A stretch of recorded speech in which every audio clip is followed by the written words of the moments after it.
सिर्फ बालू को लेकर के लोग अलग अलग भ्रांतियां पालते थे। आज खनन नियमावली संशोधन में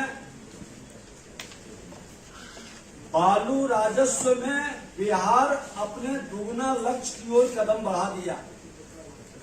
80% से ज्यादा हमने लक्ष्य प्राप्त कर लिया है और दुगना से ज्यादा लक्ष्य की ओर हम कदम बढ़ाए हैं। ये एक सरकार की बड़ी उपलब्धि है, एनडीए सरकार की।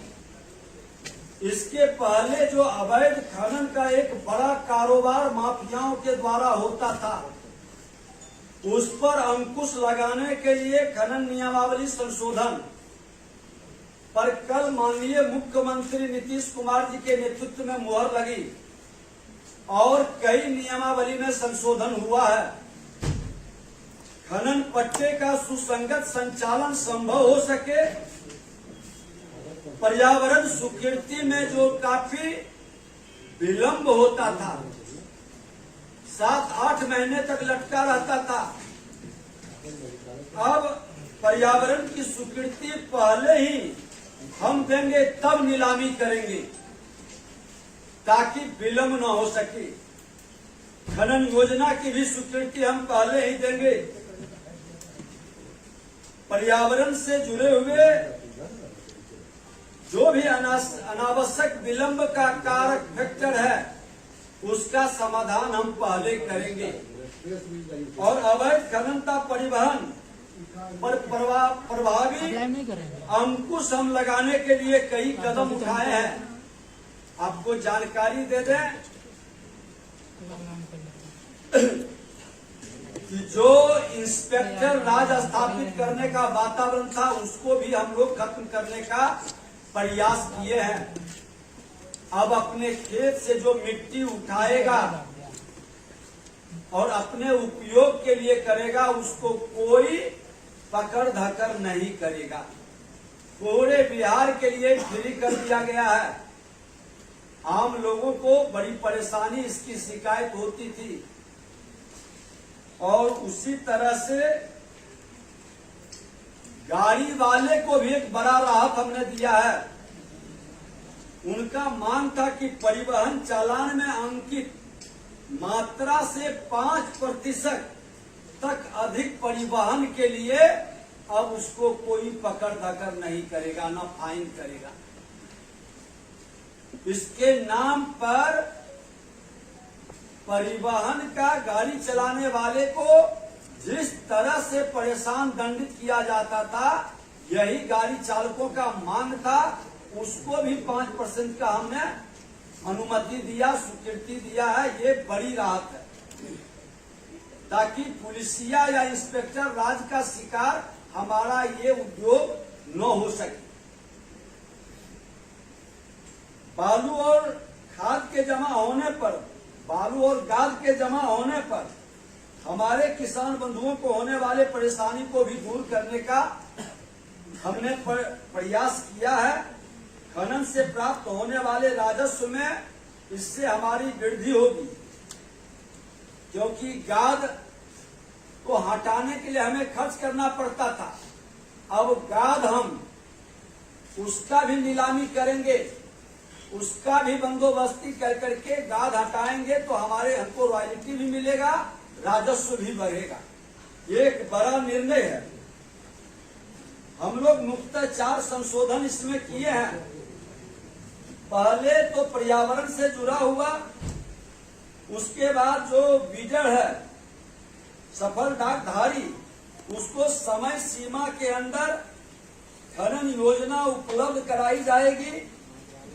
खनन योजना समर्पित करने के लिए बंदोबस्तधारी पर समय सीमा की पाबंदी नहीं थी। अब LOI निर्गत होने के 15 दिन के अंदर खनन योजना देनी होगी। विलंब होने पर दंड के भी प्रावधान किए गए हैं। कुछ लोग इसका नाजायज फायदा उठाते थे, कई महीनों तक लटका के रखते थे और हमारी नियमावली में ये कमी था जिसका लाभ अवैध खनन के लिए प्रोत्साहित करता था। अब विलंब होने पर, 1 सप्ताह विलंब होने पर 1 लाख का दंड 1 से 2 सप्ताह पर 2 लाख का दंड, 2 से 4 सप्ताह होने पर बिडिंग का 0.5% और इससे अधिक 4 सप्ताह से अधिक अगर जो वो विलम्ब करेंगे LOI रद्द करने तथा सिक्योरिटी जब्त करने की कार्रवाई की जाएगी। अवैध खनन एवं परिवहन के लिए दंड का प्रावधान भी किया गया है। बिना वैध अनुमति के खनन वर्जित होगा। बिना वैध चालान और गैर वाणिज्यिक वाहन से परिवहन वर्जित होगा। उल्लंघन की स्थिति में ट्रैक्टर ट्रॉली पर 1 लाख रुपया, मेटाडोर हाफ ट्रक पर 2.5 लाख रुपया, फुल बॉडी ट्रक पर 4 लाख रुपया, डंपर 10 चक्का पर 8 लाख रुपया और इससे हैवी वाहन क्रेन लोडर पावर हैगर पर 10 लाख रुपया का दंड का प्रावधान है। जो अवैध खनन में पकड़ाएंगे तो इतनी बड़ी दंड के बाद फिर वो गाड़ी चला नहीं पाएंगे। बंदोबस्तधारी द्वारा नियमों के उल्लंघन की स्थिति में जो दंड का प्रावधान हमने किया है, खनन पट्टा क्षेत्र में साइन बोर्ड नहीं लगाने, सीमांकन नहीं करने पर 50,000 रुपया का दंड। अभी लोग करते क्या है कि जो बस पट्टाधारी लिए हैं उसके अगल बगल भी थोड़ा खनन में भागीदारी कर लेते हैं। अब वो निश्चित तौर पर साइन बोर्ड लगाएंगे और उनका सीमांकन तय होगी। जो अभी हमने ड्रोन के माध्यम से उनका सीमांकन और उनकी वस्तु स्थिति का पूरा मैप ले लिया है। पानी का छिड़काव नहीं करने पर, लाइट की समुचित व्यवस्था नहीं करने पर भी 50,000 का दंड रहेगा। उत्पादन प्रेक्षण की पंजी नहीं रखने पर पहली बार 5 लाख रुपया और दूसरी बार 10 लाख रुपया का दंड का प्रावधान होगा। जो साइट पर रजिस्टर नहीं रखेंगे, मेंटेन नहीं करेंगे। खनन योजना के अनुरूप वृक्षारोपण नहीं करने पर भी 50,000 का दंड लगेगा। बंदोबस्तधारी से खनिज परिवहन के नियमों के अनुपालन की अपेक्षा की गई है। बिना ढके बालू सहित खनिज लघु खनिजों के परिवहन की स्थिति में ट्रैक्टर के लिए 5,000, बड़े वाहन के लिए 25,000, क्योंकि जिस शहर से बिना वो ढके हुए चलते हैं, पीछे जो गाड़ी आता है 2 व्हीकल वाले एक्सीडेंट ज्यादा करते हैं और कई तरह के व्यवधान भी उत्पन्न होते हैं। इसको भी सख्ती से लागू पर्यावरण और सुरक्षा के दृष्टिकोण से किया गया। गीला बालू सप्लाई करने पर भी ट्रैक्टर पर 5,000 और बड़े वाहन पर 25,000। बिना विशिष्ट रंग से रंगे वाहनों के चालान निर्गत करने पर 1 लाख रुपए के दंड का प्रावधान किया गया है। बालू लघु खनिज के परिवहन के दौरान वाहन में लगे GPS डिवाइस से छेड़छाड़ करने या उसे बंद करने की स्थिति में ट्रैक्टर पर 20,000, बड़े वाहन पर 1 लाख रुपया का दंड का प्रावधान किया गया है। आम नागरिकों तथा किसान बंधुओं के लिए विशेष हम लोग संशोधन भी लाए हैं। जो आपको हमने बताया कि मिट्टी के गैर वाणिज्यिक उपयोग पर अब कोई रॉयल्टी नहीं लगेगी। अभी तक हम लोग विभाग के आदेश से चला रहे थे, अब पूरी तरह से कैबिनेट से मुहर लग चुकी है और ये नियम बन चुका। खान एवं भूतत्व विभाग की ओर से किसान बंधुओं को गाद की समस्या से निजात दिलाने के लिए भी हम लोगों ने उनके अनुकूल व्यवस्था बनाने का प्रयास किया है। जल संसाधन विभाग की लिखित रिपोर्ट या अनुशंसा के आधार पर नदी या नहर के मार्ग में जमा होने वाले अवांछित गाद या बालू या घूस मिट्टी को हटाया जाएगा। इसके लिए ई नीलामी के माध्यम से संवेदक भी चुने जाएंगे, जिससे किसान भाइयों को तो लाभ मिलेगा ही, साथ ही राज्य को अतिरिक्त राजस्व की प्राप्ति होगी। और सबसे बड़ी चीज है कि अवैध खनन के माध्यम से अपराधियों का, माफियाओं का एक बड़ा समूह जो बिहार में कहीं न कहीं अपनी पैरेलल खनन विभाग में वातावरण बनाने का प्रयास करते हैं उस पर ये बड़ा चोट होगा, बड़ा अंकुश लगेगा। हमारी राज्य सरकार का राजस्व भी दुगना से अधिक होगा। 80% से ज्यादा तो हम लोग प्राप्त कर चुके हैं, दुगना से अधिक की ओर हम लोग कदम बढ़ा रहे हैं। और 15 तारीख से फिर से जो शुरू हो रहा है उसको लेकर के ड्रोन से तो हम लोग उसकी निगरानी करेंगे ही।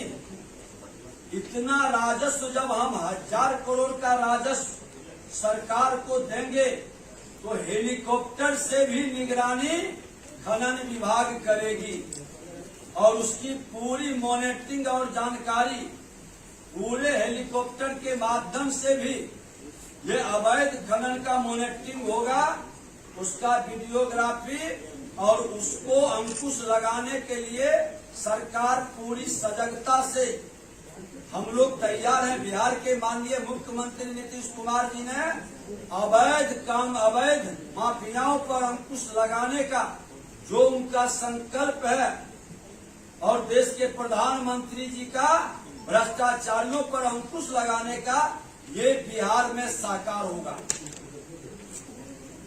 कितने हेलीकॉप्टर लगेंगे सर?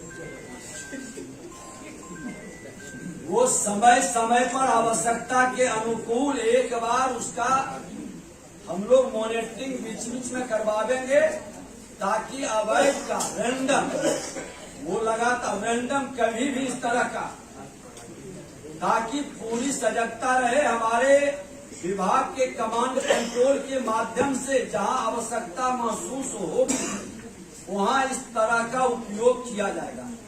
सर ये ड्रोन से कैसे होगी निगरानी? ये ड्रोन वगैरह आप लोग हायर करेंगे क्या? ड्रोन के माध्यम से हम लोग उसका मैपिंग करवा रहे हैं और हायर भी करेंगे विभाग के द्वारा। वो सारी व्यवस्था हम लोग बना रहे हैं। और एक चीज मैं बता दूं कि कोयला और अवैध पत्थर जो दूसरे राज्य से आता था, अभी तक उस पर कोई अंकुश राज्य सरकार की नहीं थी। इस नियमावली में हम ट्रांजिट चालान देंगे और हम उससे शुल्क भी वसूलेंगे और हमारे रजिस्टर पर उसकी गणना भी होगी। बिहार में अवैध कारोबार का खुला बाजार अब नहीं रहेगा। मंत्री जी, बांका में एक लखनऊ प्रखंड पड़ता है, वहाँ पे लगातार अवैध खनन होती रहती है, लेकिन वहाँ पे लगातार जो पुलिस प्रशासन पे भी हमला होता है, वहाँ पे हमको क्यों नहीं लग पा रहा है सर अभी तक? इंडिविजुअल केसेस का अभी एक अगर अलग से आपको जानकारी लेनी होगी तो हम लोग दे देंगे। अभी फिलहाल इंडिविजुअल केसेस के लिए करेंगे तो हर छोटा छोटा बात तो निकलती है। मंत्री जी, हाँ, नियमावली पे बात की जाए। मंत्री जी, एक चीज और मैं बता दूं कि हमने नंबर जारी किया था और कहीं भी आपको हमारे एसीएस का नंबर था, डायरेक्टर का भी नंबर फिर से हम लोग जारी कर देंगे। ये है सर, आज के न्यूज में है, हो गया, सबको दे दिया। नंबर आपको मिल गया है, वो पेपर में मिल रहा है।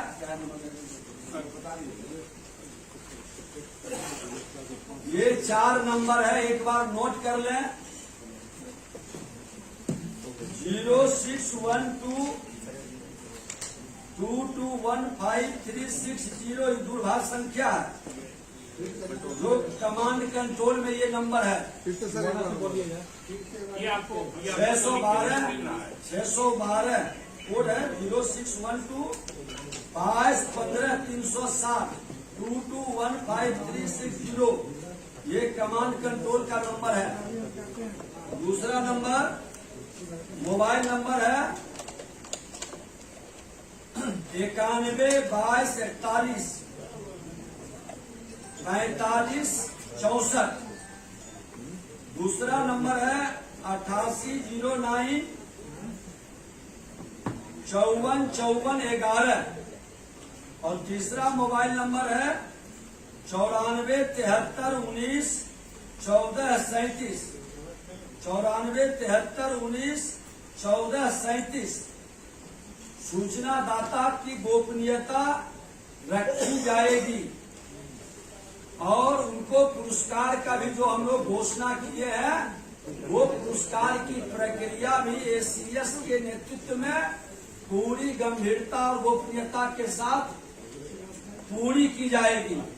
और किन्हीं को प्रेस मीडिया के बंधु, सोशल मीडिया के बंधु सभी को आमंत्रित करते हैं कि अवैध खनन की गाड़ी आपके कैमरे में कैद हो, उसका नंबर, उसका गाड़ी, लोकेशन, डिटेल आप इस नंबर पर भेज सकते हैं। अवैध खनन हम बिहार के लिए, बिहार की जनता के लिए अभिशाप है और अपराधी भ्रष्टाचारियों का मनोबल बढ़ाता है, गिरोह खड़ा करता है।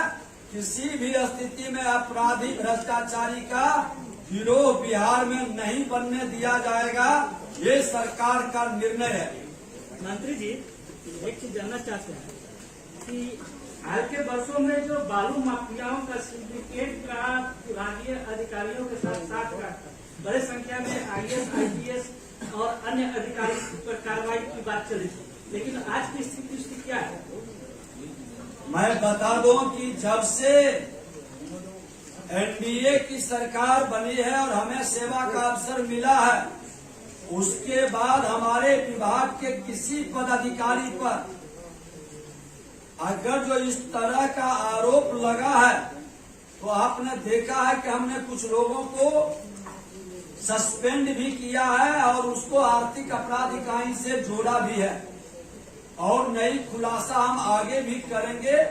जो गलत ढंग से अगर जो माफियाओं के साठगांठ और लाभान्वित करने का प्रयास करेंगे तो उसको हम लोग कड़ी कार्रवाई करेंगे, सेवा से मुक्त भी करने का निर्णय लेंगे। मंत्री जी, एक सवाल था मेरा कि बालू की कीमतों को लेकर भी कुछ विभाग का निर्णय है क्या?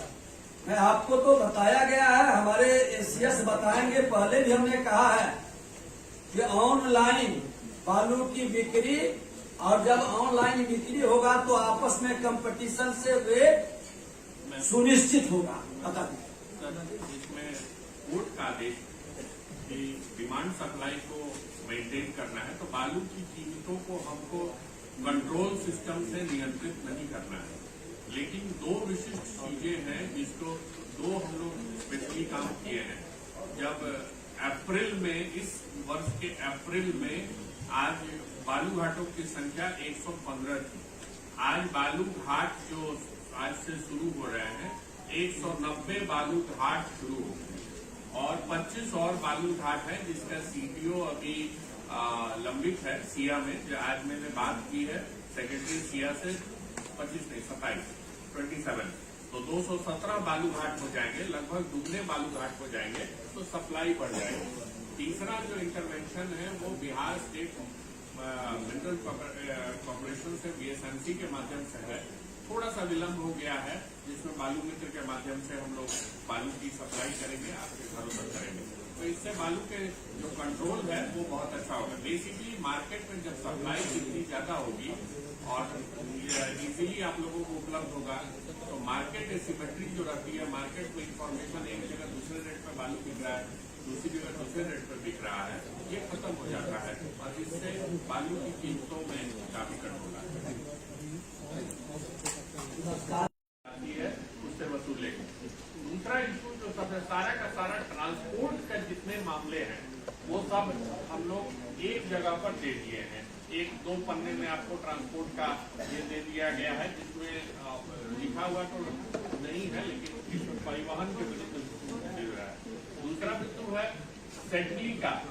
सेटली के अगेंस्ट, सेटली के पास जो विलम्ब होता है या अन्य प्रॉब्लम्स होती है, उसके लिए सेटली का बना दिया गया। तीसरा किसान भाइयों के लिए बना दिया गया है और चौथा अन्य चीजों के लिए, जैसे बाढ़ में आता है बालू को हटाने वाला है, उसको बनाया गया है। तो मुख्यतः इन सारे बिंदुओं पे आपको जानकारी दी गई है। थोड़ा अगर आप लोगों को कोई इसमें जानकारी अलग से चाहेगी देगी, एक महत्वपूर्ण चीज है कि कोई भी कंफ्यूजन लोगों को ना हो, तो आज से हम लोग इस पे डिटेल प्रेस विज्ञप्ति देंगे लोगों की जानकारी के लिए, जिससे कि सारी जानकारी आप लोग। सर, ये कैसे स्पष्ट हो पाएगा कि मिट्टी उन्हीं के खेत का है, ट्रैक्टर से जा रहा है? ये जो मिट्टी का जो है उसमें हम लोगों ने जो भी केसेस है उसको अप्लाई करना है। एप्लीकेशन के बाद उसमें टाइमलाइन है, आई थिंक 3 या 5 बिजनेस डेज कहते हैं मैक्सिमम हम लोगों ने किसी भी केस में 5 बिजनेस डेज दिया है। तो अप्लाई करिए, 5 दिन इंतजार कीजिए, ऑनलाइन आपको परमिट मिल जाएगी।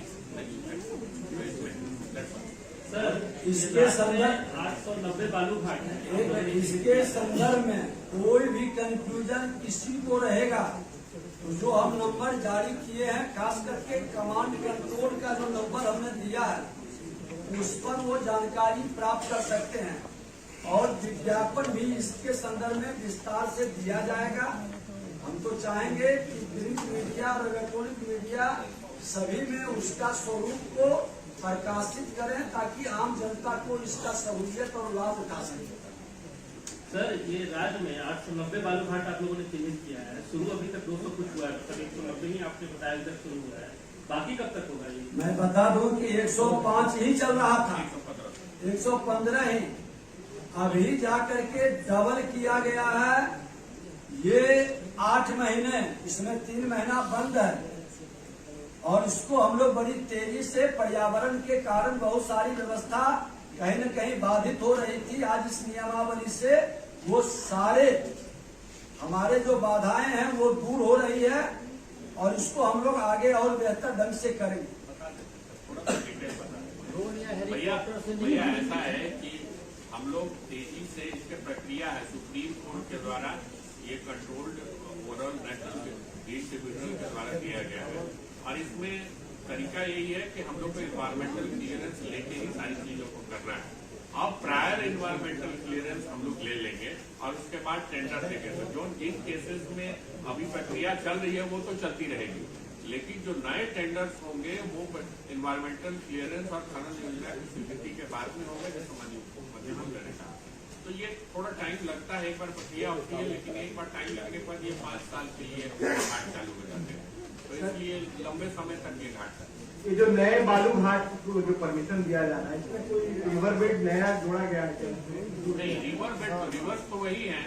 कई बार घाटों को ऐसा होता है, घाट बड़े बड़े चंक्स हैं, उसमें बिल्ड सक्सेसफुल नहीं होती है, तो उसको हम लोग फिर तोड़ के छोटे घाट में बनाते हैं, इसीलिए नंबर्स बढ़ रहे हैं। तो नंबर थोड़े थोड़े परिवर्तन होते हैं, तो इसीलिए।